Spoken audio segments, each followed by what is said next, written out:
People talk about labor pain and it being the worst pain that a human can feel, and losing one it is far more painful than having one, for sure.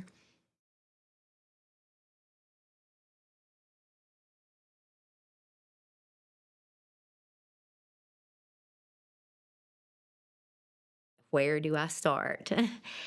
He was as humble as he was handsome. The biggest heart of anyone that I've ever met, and not just because he's mine. I mean, he was a different kind of kid. I said in my news interview, I think all parents think that their child is special. That's just a parent thing. But when everyone knows that your child is special, that's rare. That is something that you don't come across every day. And anyone that met Simon, they knew. They knew. He was something just a little different. How to explain that necessarily, I don't know if I can. Now, first of all, Simon was rotten. He was a typical young boy, but he was very personable, articulate, very in tune with his own feelings, and could express himself very well, even as a kid. Simon was, he was just one of these kids that was nosy and into everything, very creative. He hated school. He hated any kind of structure. He wanted to just, lay loose. He was the life of the party. He was hilarious, made everyone around him feel like they were special. He got suspended once in school for eating the guppies out of the fish tank at school. 2 weeks after he had his tonsils removed. And, I was like, you're going to get a disease. You are, this is dangerous. But I think he did it for a dare, maybe. But he did get suspended over that. He was rotten, but he was so kind and the best big brother to his little siblings. I spoke a little bit about what I went through, and he was young, but he remembered. He was the one that sort of stepped up for his little brothers and sisters. 3 or 4 months before he died, he right down here in Ocala, he actually there happened to be a video of it. One of his coworkers had rode by and took a video of it, but he had pulled someone from a vehicle that was burning. He was on his way home from work too, and he literally got out beside the road and pulled those people out of the car that was burning. He was just, well, I always knew that Simon would probably experiment with things. He was just that kind of kid. So was I. My parents, they were hippies, sort of. My dad's a minister now. You would never know that they were that way. But they grew up in the 60s, They times were different back then. And they were very, open with me growing up. They sort of realized that I would probably experiment with things. Not that they were okay with it. It was just that they were not going to stick their head in the sand that my child would never do that. They knew. Well, they would say, people would ask, is she your only child? I'm talking about myself. And my parents would say, yes, but she's enough for 2 or 3. I was so much like Simon. He and my personality are more alike than any of my children. We like the same music. We like the same food. We laugh over the same jokes. Yeah, like peas and carrots, or, so like Forrest Gump says, our personalities were almost identical. Yeah. So I sort of kindly recognized that, and I realized that he would probably do the same, experiment with things just as I did. But, it changed. It wasn't like it was in the 60s, even for me. When Oxycontin came on the scene, that changed everything right then. I can remember being in school and there was a certain group of people you just didn't, smoke a little weed, whatever, but you didn't go around though. I mean, like to think about heroin or cocaine or anything, hard like that. I would, what? That just, but once Oxycontin came, that was the household name. It was pharmaceutical. It wasn't like it was street.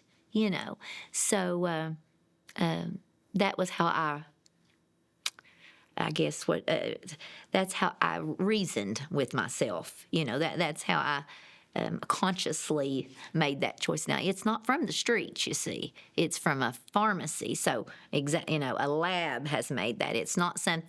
So, but anyway, it's not like it is today either, even when I was growing up. It's not like getting at a party and you're passing a joint around or a bottle of liquor or whatever, moonshine. We have a mason jar, but it's not like that now. Just like here at the college, it's dangerous. I am from. We talked about out there the Appalachia Mountains. So. As far as with the opioid epidemic, I grew up with the opioid epidemic.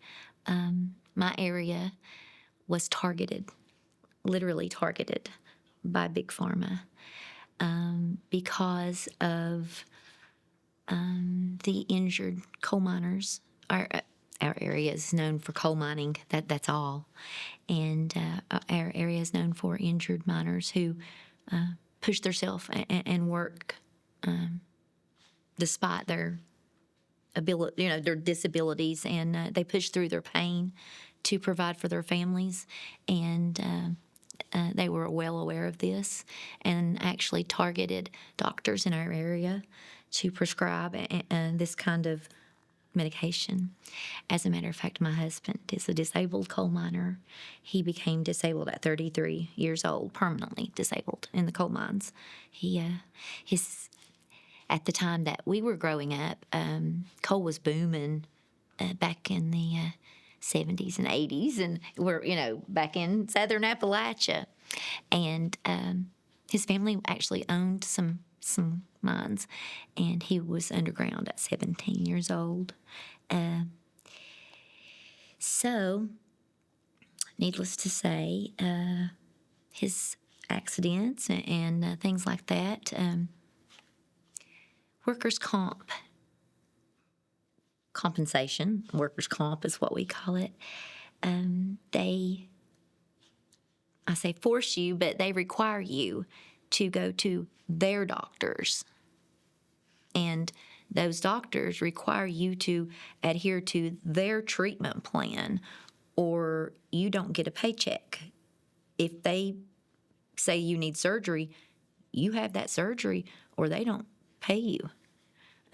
If they prescribe you medication, you take that medication, or you don't get a paycheck. And that snowballed very quickly. Some of those doctors are now have been to prison and are now in prison for taking kickbacks for prescribing some of those, like Opana and Oxycontin, things like that. And sure, that they have punished them, but where does that leave us patients? Anyway, Simon grew up around it, but my family, I would be dead if it wasn't for my family. Addiction, it is, people talk about, I hate the recovery. I hate the word recovery. I despise the word recover. because there is no recovery. We do recover. We do. There is managing it, yes, but as far as ever recovering, no. I will never be the person I was put on this earth to be, ever. It is like losing an arm or a leg. It's like learning to live with a prosthetic limb or a debilitating brain injury. Once you have been through that type of addiction, and I mean addiction, there's no coming back from that, ever. It will change you for the rest of your life. Now, can you manage? Can you have a good life? Can you survive? Yes, it's possible. But ever fully? No, sir, I don't believe so. I have been clean for almost 15 years. Been through a lot. I've had breast cancer. I've lost some. I had hepatitis C. Had to take treatment for that. I don't know if I've ever had anything that has put me in that shape. Close to Simon, I'll just put it that. Like I said, it is like being in a horrific car accident, and having to learn to walk again or talk again or live again. That's all I can compare it to. It would be something like that. But anyway, I have, thank God, I have a family that loves me and that supports me. And thank God he's seen that he had better plans for me. He had bigger things in store. And I'm going to fight. I'm going to fight right on. And but I'm pissed about it. I'm really, really pissed about it. However, I'm not here because of that. I'm here because of Simon.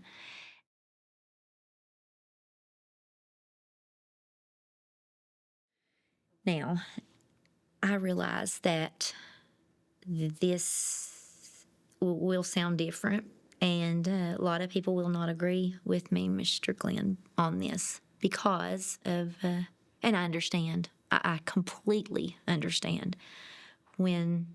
After Simon passed, my husband and I, it took a solid week to get his body flown back to Virginia so that we could have his services. But we had his services, and then 2 weeks after his services, it'd be 3 weeks after he died, Tony and I came down to meet with the detective. When Simon passed, he was staying with my parents, his grandparents here in Ocala, with my parents. They thought he had overslept for work. He was found in his bed, but he had passed about 11:40 the night before. But my dad and mom had helped us raise Simon, so we were very close.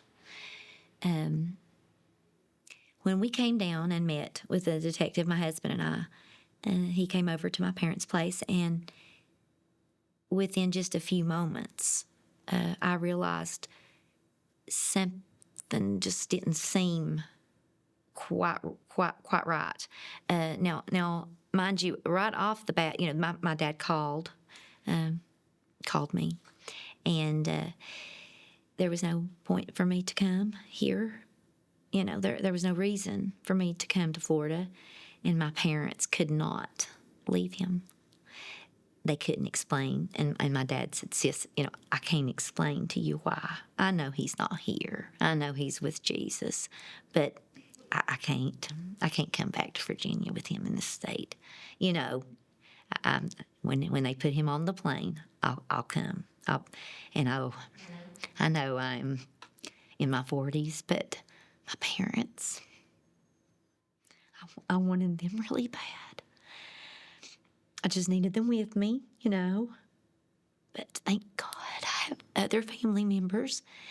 And I knew they needed to be here. But they were able to come just a few days later.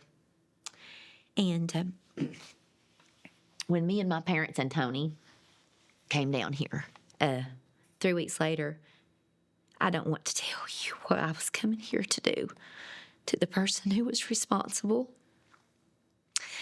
But thank God that Florida is so far away from Virginia because, I prayed and I thought, that's some mother's child,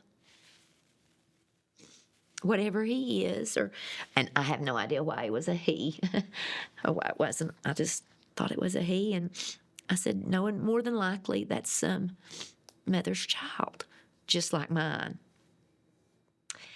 And then I thought, well, I've not got that in me. I'm not that kind of a person. Well, can I hurt him?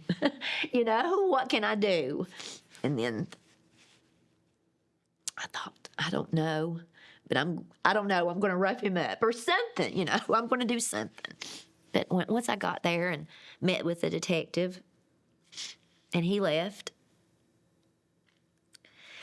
and my husband and I, we were able to find the person responsible in all of about 6 or 8 hours. The detective, instead of saying, ma'am, this is an open investigation and I can't discuss any of this with you, instead, he gave me just enough information for me to realize, oh no, something's wrong here. What is he talking about? This doesn't sound quite right. Well, he left, and my husband and I took his best friend and some of his coworkers that he worked with out to eat and asked them a few questions. And we were able to come up with the suspect in like I said, all of about 6 or 8 hours. So I called the detective, the little detective that came over. We find out later is an undercover agent and in his 11th week of training. So I call him and I say, I know who your suspect is. I know who is responsible. And I thought that we went through a dead spot or he had hung up on me because he wasn't saying anything. I said, hello. And he said, how did you know that, ma'am? I said, because I'm his mother. That's why. And he said, oh, okay, yes, that's right. You're correct. And some other things about pinging us out, I don't even know. But I said, sir, we must warn these kids down here at this restaurant that work with him, and the girls, the waitresses on his Facebook page that he's liking their picture. We have to warn these kids. They're 25 and under. They're kids still. We have to warn them or warn their parents. They're in grave danger. And he said, ma'am, if you do that, you could possibly be arrested. That is interfering with an investigation. And I said, but I wish someone would have knocked on my door and warned me. And that's your job, is to protect these kids. This is fentanyl, sir. And first of all, they refused to admit that it was fentanyl. They called it oxycodone. Well, I'm getting ahead of myself here. Okay. Poor communication, refused to admit it was fentanyl. Absolutely just appalling from that point on. So refused to do anything, refused to even ask a single person a single question other than on scene that day. Not any other, nothing else. They call a follow-up to an investigation returning a phone call. Returning my phone call is considered following up on their investigation. Anyway, fast forward to September. I go down there, come from Virginia, and I sit in the lobby. Well, I go in and I ask to speak to the detective on the case in person. I want to, not the undercover agent. I want to talk to the death investigator. And I said, I will pack me a brown bag lunch and I'll sit in this lobby right on through. And I'll be back the next day and the next day after that until somebody meets with me. And they did. Oh, ma'am, we don't. I said, look, What is the deal here? This case was laid out for you guys on a silver platter. What else is it that you're waiting on or needing or want from, what's going on here? They're going to try to get some more charges on him, and that's not fentanyl. That's oxycodone. And me telling them, no, sir, you need to test it. It's not, Anyway, I file a complaint, several, but only one's documented. Beg the Florida bar, maybe 250 different lawyers. No one, not one, will represent me. Now, for what, I'm not exactly sure because I'm not on trial. However, getting ahead of myself again. Nevertheless, I finally hire a lawyer, and she gets the case file from Marion County. A closed case. I had no idea it was closed. No one ever called me. No one ever said anything to me. No one ever told. Fast forward to November, there was an arrest, actually. But the arrest was because he didn't show up for court. And the girl, another waitress down here at the restaurant, they had impounded her car he was driving. This suspect was on probation in this county when this happened with Simon.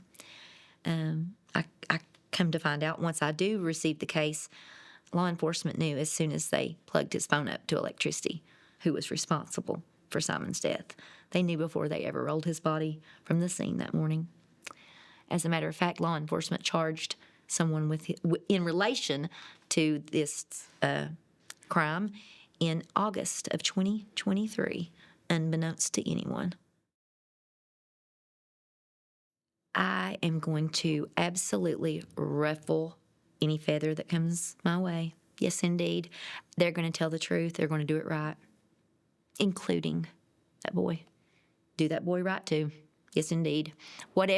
Look, what happened after I investigated, I know exactly what happened. He and my dad went to Barnes & Noble. I have the time-stamped receipt. And they got a book. And he came home, and he laid down on the couch, and he read the first chapter of his book. And the boy texted him. And he told my dad, Papa, I'll be back here in a minute. He wasn't gone maybe 35 minutes. He didn't have time to go all the way to Ocala like they wanted me to believe. He didn't have time to do that. And he came back, and he called his girlfriend, FaceTimed her. And I narrowed it down. It was right at 11:41. When he passed. And he and the boy both took the drug. And Simon died, and he lived. Now, it's not up to me what happens to him. In the end, it's up to God. But it's up to our system. Unfortunately, laws were broken, and in the state of Florida, in America, our leaders, Washington has declared it as a weapon of mass destruction. Thank God, and it is. And the law says he's culpable. Whoever he knew that he went and got those for him and Simon, he's culpable. Now, I'm sorry, he's somewhat culpable. But unless law enforcement changes it up or starts really caring, they did not care any more than if it was a pack of stolen bubble gum. As a matter of fact, my dad and mom, they're snowbirds, so they stay 6 months of the year here and 6 months in Virginia. And my dad had our place broken into. And you should have seen what they went through to get, his boat motor and a couple guns, just some things like that. Pulled out all stops. Wonderful for that. They look at this as good riddance. I'm not going to say all the police. No, you've got a lot of good men out there that really want to try, but not this one. Not the one that we happen to run across. Now, is it legal? Yes. They can do anything they want to do, especially in Florida. They have something called sovereign immunity, and they're basically told to enforce the law by any means necessary. So, and the sheriff is an elected official. So basically, he answers to no one but God. I had no idea these things. Never had no reason to know these. But that's in fact the truth. And mistreat, do whatever he sees fit. Now, he's older than I am. And I know we about the same age, at least, and maybe a couple years on me. But you know as well as I do, you don't treat people just any way you want to, simply because you can and get away with it for too long. No, that don't happen. It just don't happen. Yeah, you might some, sure. But somebody, sometime, somewhere, will put an end to it. You don't do people just any old way. No, you don't. You do your job or change careers. Let's see. When I get the case file, I realize that they never once tested any field test on any pills. They did a presumptive field test on the marijuana, which was marijuana. That's Virginia marijuana.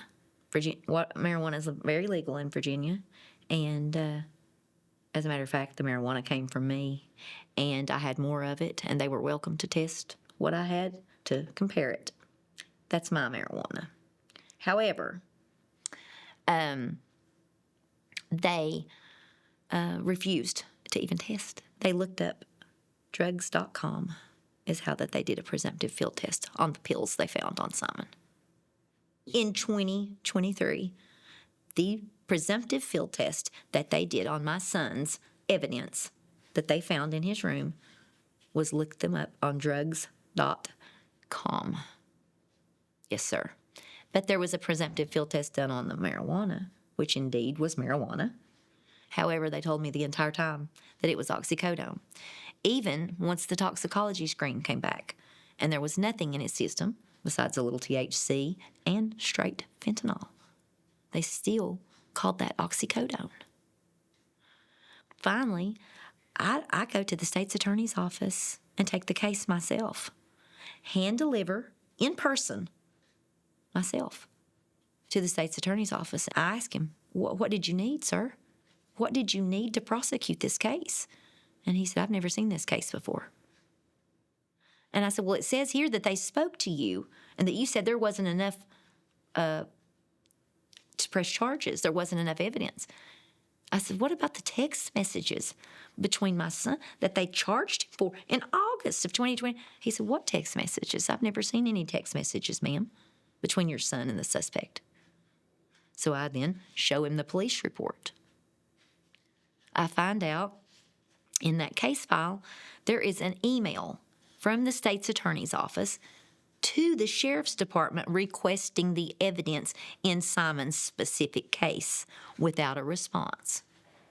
Instead, they closed the case a month later, unbeknownst to anyone. Now, when I ask to show the state's attorney this information, she refuses to look at a single piece of paper I have. The only thing she's concerned with is prosecuting this boy. Unless they change the way that these cases are conducted and these investigations are handled, they may as well turn that suspect loose.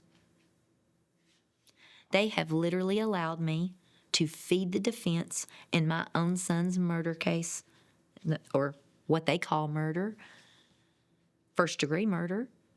They have allowed me for the last 2 years, by uncovering the shoddiest investigation known to human man, they have allowed me to feed the defense. I am a hillbilly with a high school diploma, and if I can work circles around them, what would an educated person do with them? Now, I told them right off the bat, look, this is the very last thing I'll ever be able to do on this side, in this world, for my son. Now, they may not take their duty seriously, but as his mother, it's my duty. That's my duty, to see him sent away, to see him sent out of this world properly. Now, I expected no special treatment from law enforcement, only adequate. Only adequate. what we received was pathetic. Nothing short of pathetic. Now, I myself have never dealt with law enforcement on any level. I don't even have traffic violations on my record, so I had no idea what I was dealing with. I knew better than to trust them because we were, I grew up back where moonshine, I knew better than to trust them totally. I knew to be a little leery of them, but that's who America entrusts. That's who was sent in to help my family and assist us in the worst possible moment in our lives, hopefully ever. That's who that is entrusted to protect and serve us. And oh my God.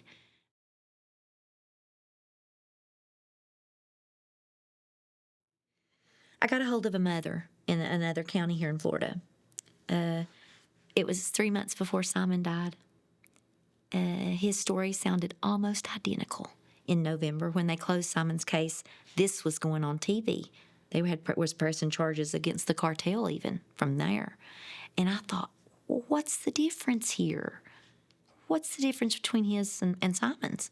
So me being like a bloodhound, I hunted her down. I wanted to talk to the mom, and I got a hold of her, Miss Stacy Felter, and I said, Miss Stacy, what's the difference here? She said, there is none. You could literally put on a piece of paper here what Seminole County, I think it was, and what Marion County did, and it is polar opposite. She said all they did was their jobs. That got him prosecuted. That's it. They just did their jobs. And that let me know right then something is wrong. Something is horrifyingly wrong. In that file, why it's included, I don't have any idea. But there is explicit evidence on every overdose death in Marion County, Florida, from 2019 to 2023. It's pathetic. They discard them all. I thought at first that they're discriminating against us because we're Appalachian or we're not. No, it's all of us. It's all of them. It's every overdose death. It's stigmatized still right there in that county. If the decedent has a history, that's the first sentence in every single case. The decedent had a history. The decedent had a history. The decedent, and if they have a history, it's not looked into. Forget it. Hundreds of cases with maybe 6 or 8 arrests. No wonder.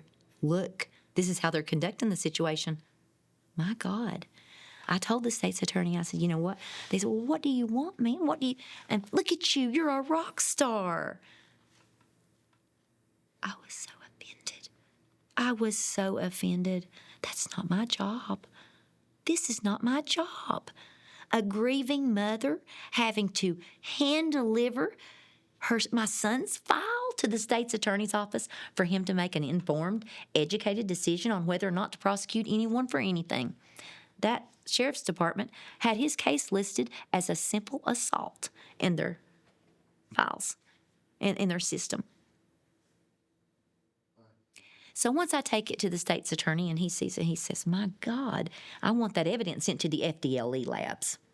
They sent a certified letter to me, the sheriff's office did, in August of 2024, stating that there was not enough probable cause, and that was oxycodone on his system, and it breaks his heart. They try, they do everything they can to prosecute the person responsible. They just don't have enough. I am so upset about the letter.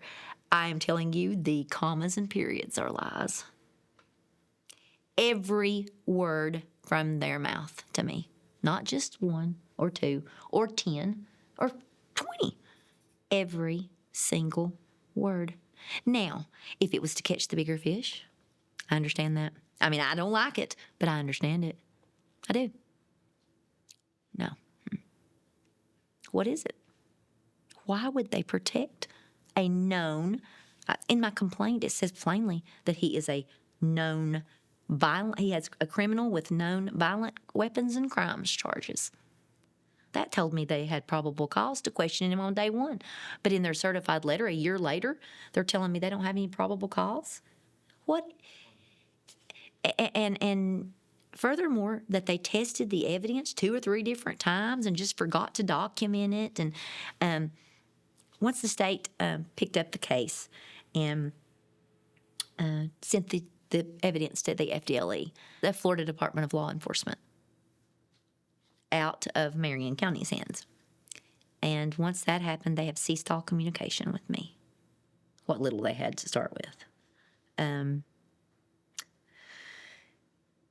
The state's attorney, when she met with my husband and I and told us, that they were going to move forward with the case and all that, I said, I don't know that I can cooperate. I really don't know that well, first of all, they've allowed me to feed the defense. And if I can do this, what would a good defense attorney do? Why, they would rip that case to shreds. I don't really know if there was ever, if they do ever even have any intentions of this going to trial. I'll be honest with you. I think it was to hush me up.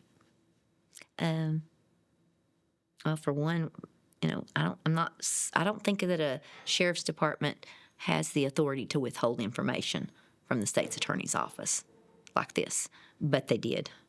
Now in Florida, it's different than it is up in Virginia. It just is. They don't do things like up there. Like I said, I'm leery of the police, but even the police are sick when I show them this case. The mayor, I met with the mayor, fine man, the mayor of Ocala. You see, Ocala PD and Marion County, they're 2 different things, you see. Too bad it didn't happen in Ocala. I met with the man, and he said, he looked at Simon's case, and he said, why, if this happened in my city, he would be arrested for murder, first-degree murder. But anyway, they took the case away from Marion County, and thank God for Mr. Buxman, the state's attorney. He took enough time to sit down and listen to me and look at what I had. And he agreed with me. He said, yes, indeed, you've got a case. And he convened the grand jury and presented this to them, and they convened a first-degree murder charge in December. But, and everybody, oh, now you can rest, Mama. Now, oh, absolutely not. Why, that's just a foothold to climb the rear ends with. But I told the state's attorney, she said, well, what do you want, ma'am? What do you after I told her I couldn't qualify, I said, well, I'll tell you what they deserve. Those police officers need to stand in the corners of the room with their noses in the corners and be dared to turn and look at me in the eyes for what they have done. It became a personal attack against me. Now, why? I don't know. They were either too sorry, flat out sorry, incompetent, or they were corrupt. There is nothing else, sir. There is nothing else. I mean, why did they do? Is it because they don't like the way I talk? Is it because they don't like the way I walk? I mean, why did they do this? Knowing full well it was fentanyl. Or they're either from the Ice Age or something. Come on. He could take double handfuls of oxycodone, and he'd have to go to the hospital, but he'd still be here. They knew it wasn't oxycodone from day one.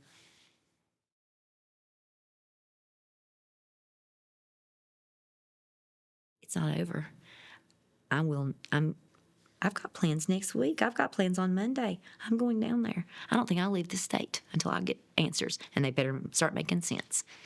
I sure better, because I'm going to go in there and I'm going to say, give them a big long list of any of those people on that list. I'll talk to any one of them. And I'm not leaving here unless something starts making some sense. How in the world that they can charge someone in relation to my son's death and never say a word to me about it? That's infringing on my constitutional rights, if I'm not mistaken. And not only that, the victim's advocate, how she got on the phone with me, I have no idea, but I guess I just slipped in and got her on there, but she told me Simon wasn't a victim. Simon wasn't a victim. I said, I begged you all for a victim's advocate. I said, ma'am, you're the one I spoke to right there in the lobby. And as a matter of fact, the lady beside of me was degrading me and speaking to me so, I don't even know how her words were. I was telling her how prolific fentanyl was becoming and that it's in all over. And I said, it's happening to people, every day. And I said, it could happen to someone you care and love, someone you love and care about.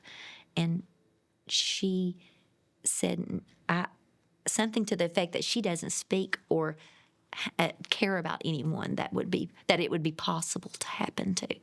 I said, you don't have any young people in your life that you care about? Coworkers, people at church, anything that you care about? And the lady, the other victim's advocate that I was on the phone, her eyes kept getting bigger and bigger because she realized that lady was absolutely just, destroying me, sitting there beside of me. And finally, I looked over and I said, ma'am, I'm a recovering addict. And I thought she was going to just fall down in the floor. But anyway, I don't talk to anybody or care for anyone that would possibly happen to. So I called 2 or 3 days later. I called that lady that was sitting, and I said, I saw your eyes when she said that to me. And I said, you don't have to do anything. You don't have to respond to me. But I saw in your eyes, you knew what she was saying to me was wrong. And I said, but I appreciate you. I know. I see that look. I saw what you are. And that's the very one I got a hold of. Just a week before, last week. And I said, yep, I'll be back. And I said, this is just the same thing that was happening was what was happening when I sat there in your office a year ago. And she says, he wasn't a victim. This is political. No, it's not. It's right and wrong, period. That's what it is. But nobody will stand up for right. It's too hard. This is one of those situations we're going to have to. We are forced to. Just like I'm forced to do this. I don't like the camera. I don't want to do this. I'm shy, sort of, a little bit. But I don't like the camera. I don't want to do this. This is not my job. I have other kids. I'm a mama. I've been through hell. They have tortured me, sir. They have tortured me. The death of Simon was, indescribable. But they tortured me. Tortured me. I knew. What kind of a mother, sir, would I be to sit and shake my head up and down in agreement, knowing full well that they know what they're telling me is a lie? I'm not going to do that. Never. Not in a million years. No. It's my duty. It's my job. They may not take theirs seriously, but I do. And that's the last thing I can do for him on this side. I'm going to see him done correctly, see it done right. Yes, sir. I'm his mama. If I don't, who's going to?